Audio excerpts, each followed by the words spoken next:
चंद्रमा के बारे में बहुत सुनने में आता है, जी। लोग अनाप शनाप सोचते रहते हैं, परेशान रहते हैं। जी जी। तो आपके माध्यम से मैं कुछ ऐसा जानना चाहती हूँ कि आप ऐसा उपाय बताएं कि लोगों को ज्योतिष के पास ना जाना पड़े और जी, जी। बहुत आसान सा उपाय जो अपने घर में ही कर लें वो लोग। ठीक है, आपके इस सवाल का मैं बड़े आसान तरीके से जवाब दे दूंगा। जी। देखिए, अगर आप देखेंगे 90% कुंडलियों में चंद्रमा कमजोर होता है, चंद्रमा पीड़ित होता है, तो उसके बाद उसकी वजह से क्या होता है, एक तो डिग्री वाइज सिस्टम होता है, उसकी वजह से परेशान होते हैं कि चंद्रमा कमजोर है।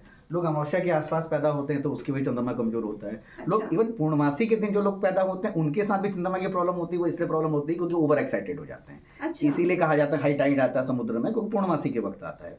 ठीक है, जो अमावस्या के वक्त पैदा होते हैं क्योंकि सूर्य और चंद्रमा एक साथ मिले होते हैं, 0 डिग्री पे होते हैं, तो उस वक्त क्या होता है कि चंद्रमा का मतलब मन क्या हो गया, बिल्कुल 0 हो गया। और वो सूर्य देव के कंट्रोल में आ गया। तो उस वक्त क्या है कि चंद्रमा किसी काम का नहीं, तो बच्चा जो पैदा हो रहा है उसका मन किसी काम का ही नहीं है। तो वो लोग क्या होता है, हमेशा छोटी बात में बड़ी, मतलब एक छोटी सी प्रॉब्लम आएगी जीवन में, उसको हमेशा बड़ा समझेंगे। जैसे एक कहानी के ऊपर बिल्कुल ओवर थिंकिंग, मतलब एक उनको ए मिलना चाहिए, वो जेड तक पूरी कहानी बना देंगे।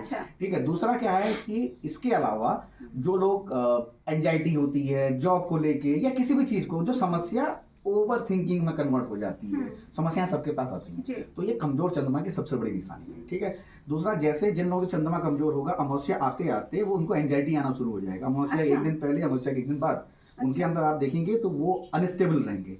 मतलब किसी आदमी को एक खाना बहुत अच्छा लगता है, एक खाना हो सकता है उसका, तो वो खाना बहुत अच्छा लगता है, लेकिन जब अमावस्या आएगी या अमावस्या के एक दिन पहले, अमावस्या के एक दिन बाद, वो उस खाने को लेके उसको मन ही नहीं लगेगा कि उस खाने को लेके। लेकिन अगर वही अब पूर्णमासी आएगी तो वो ओवर एक्साइटेड हो जाएगा, तो उसको मजा आने लगेगा।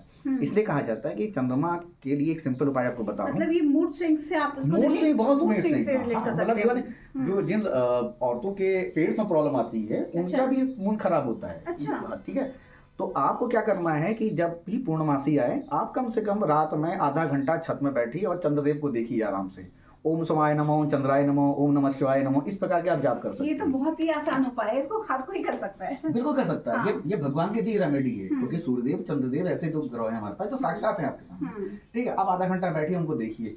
जब भी अमावस्या आए तो कोशिश करिए, खासतौर पर इसलिए औरतें, जैसे आपने खुले बाल रखे हैं अभी, तो उन औरतों को जिनका चंद्रमा खराब चंद्रमा है, तो उनको खुले बाल बाहर नहीं जाना चाहिए। क्योंकि बहुत अमावस्या के आसपास तंत्र साधना बहुत की जाती है। सड़कों पर आपने देखा होगा, नींबू कटे हुए मिलते हैं, नींबू होता है उसमें मिर्च होती है, तो उसके लिए आप बाल खोल के न जाएं।